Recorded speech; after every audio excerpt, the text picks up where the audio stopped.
Hello traders, welcome back to my channel. तो कल bank Nifty और कौन कौन से ऐसे स्टॉक्स है जो हम कल ट्रेड कर सकते हैं, उसके पीछे का लॉजिक क्या है वो भी हम देखने वाले हैं। ठीक है, तो देखो bank Nifty daily time frame में क्या लिया था कि एक इवनिंग स्टार पैटर्न बना रहा है और उसका ब्रेकडाउन भी उसने फ्राइडे के दिन दे दिया था। तो फ्राइडे के दिन क्या किया, उसके बाद में उसने 3 दिन एग्जैक्टली एक कंसोलिडेशन जोन में, अभी ये जो स्ट्रॉन्ग सपोर्ट था अभी रजिस्टर की तरह बिहेव कर सकता है, जो कि है 43,450। ओके, तो 40,450 एक स्ट्रॉन्ग सपोर्ट था, अब ये रेजिस्टेंस की तरह बिहेव कर सकता है। अगर ये 43,450 के ऊपर चला जाता है तो हमें ट्रेंड मूविंग या ऊपर के साइड हम मूवमेंट मिल सकते हैं, एक फॉल्स ब्रेकआउट मानकर ऊपर के साइड हम प्ले कर सकते हैं। ठीक है, तो चलो 15 मिनट्स में देख लेते हैं कैसे कैसे हम कल ट्रेड कर सकते हैं। Nifty 15 minutes time frame. Exactly हमारा प्लान ये था कि कल के प्रेडिक्शन में कि अगर ये फ्लैट ओपन होता है 450 के ऊपर, 43,450 जो लेवल हमने दिया है उसके ऊपर सस्टेन करता है तो नो डाउट हमें ऊपर तक के टारगेट मिल सकते हैं, जो कि लेके जाएंगे 43,900 तक के लेके जा सकते हैं। पर आज मार्केट ने गैप डाउन ओपन होकर एक शार्प नेगेटिव पैटर्न बनाया और जैसे ही इस मंडे के लो को, कल के लो को ब्रेक किया, हमने 1:3 तक का आसानी से मिनिमम टारगेट खत्म कर दिया। ठीक है, तो ये भी एक स्ट्रॉन्ग सपोर्ट की तरह बिहेव कर सकता है, जो कि है 43,080। अभी क्या कर रहा है, एक लास्ट सेकेंड हाफ में एक डबल बॉटम बनाकर ऊपर के साइड ब्रेकआउट देकर ये एक रेजिस्टेंस की तरफ जा रहा है। अगर कल फ्लैट ओपन होके इस रेजिस्टेंस को, जो कि 1 2 3 4 बार ब्रेकआउट दिया है, रेजिस्टेंस लिया है, उसके ऊपर सस्टेन करता है तो हमें ऊपर तक के टारगेट मिल सकते हैं और नीचे ये एक स्ट्रॉन्ग सपोर्ट रहेगा। अगर गैप डाउन ऊपर कंसोलिडेशन के बाद ये नीचे ब्रेकडाउन दे देता है तो हमें नीचे रख के टारगेट मिल जाएंगे। अगर गैप अप ओपन हो जाता है बहुत बड़ा तो no doubt consolidation zone to एक प्राइस पैटर्न बनाकर कुछ हम ट्रेड कर सकते हैं। ठीक है, चलो निफ्टी 50 देख लेते हैं। तो निफ्टी 50 डेली टाइम फ्रेम। तो निफ्टी 50 में क्या था, ये देखो एक डबल टॉप बनाकर ये नीचे आ रहा था और ब्रेकडाउन भी दे दिया उसने। तो उसके बाद में क्या कर रहा है, कंसोलिडेशन जोन में। मैंने कल ही कहा था कि ये कंसोलिडेशन जोन में एक सपोर्ट है, अभी एक रेजिस्टेंस हो सकता है। तो जैसे उसने कल के मंडे को रेजिस्टेंस बिहेव किया, आज गैप डाउन होने के बाद भी उसने एक शार्प फॉल दिया। क्यों, एक ऐसे प्राइस पैटर्न बनाकर फ्लैग एंड पोल ऐसे उसने प्ले किया। पर ये 18,200 का एक स्ट्रॉन्ग सपोर्ट बिहेव करके वो एग्जैक्टली ऊपर के साइड जा रहा है और एक हैमर कैंडल भी बना रहा है। पर क्या प्लान रहेगा, इसके ऊपर 18,450 के ऊपर सस्टेन करता है तो ही हमें ऊपर तक के टारगेट मिल सकते हैं। ये तो ट्रेंड मूविंग हम देख सकते हैं। चलो 15 मिनट्स में देख लेते हैं। तो निफ्टी 50 15 मिनट्स टाइम फ्रेम। तो निफ्टी 50 15 मिनट्स टाइम फ्रेम में क्या है, ये भी एक स्ट्रॉन्ग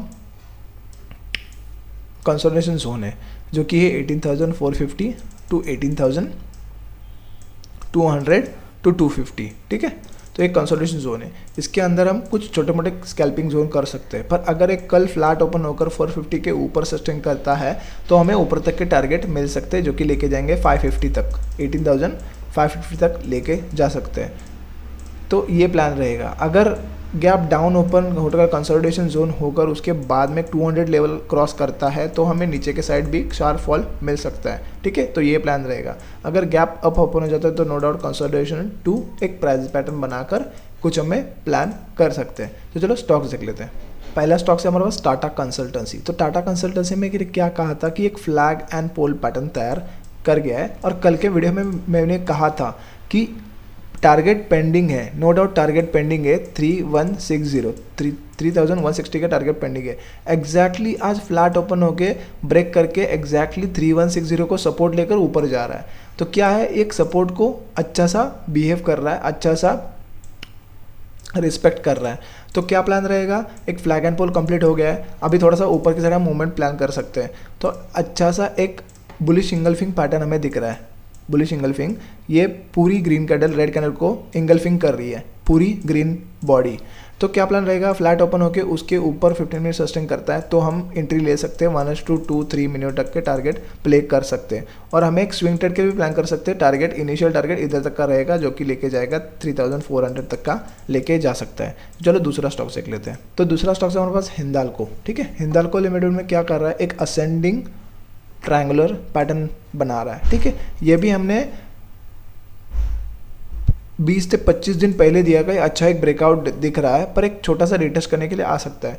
नो डाउट इसने एक छोटा सा फॉल दे दिया, पर अभी फिर से एक पॉजिटिव ब्रेकआउट देने के बाद उसने थोड़ा सा ऊपर के साइड मूवमेंट दे दिया।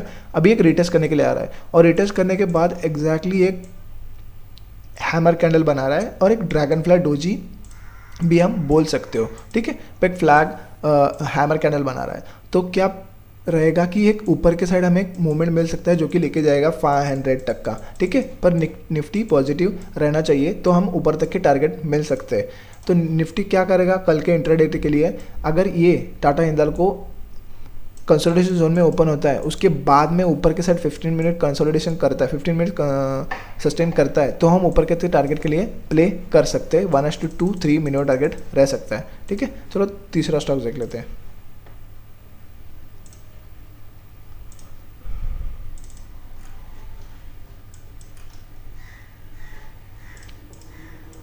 तो तीसरा स्टॉक है हमारे पास ICICI बैंक। तो ICICI बैंक में एक नो डाउट एक लाइफ टाइम हाई है, ठीक है। लाइफ टाइम हाई में वो ज़्यादा देर सस्टेन नहीं किया, और अभी वो नीचे के साइड फ्लैग एंड पोल भी टाटा कंसल्टेंट की जैसा सेम पैटर्न बनाकर फ्लैग एंड पोल उसने कंप्लीट कर गया है, और एक स्ट्रॉन्ग सपोर्ट है, ठीक है। सपोर्ट टूटता है तो नो डाउट नीचे तक के टारगेट ओपन हो जाएंगे। पर क्या हमें दिख रहा है कि एग्जैक्टली एक हैमर कैंडल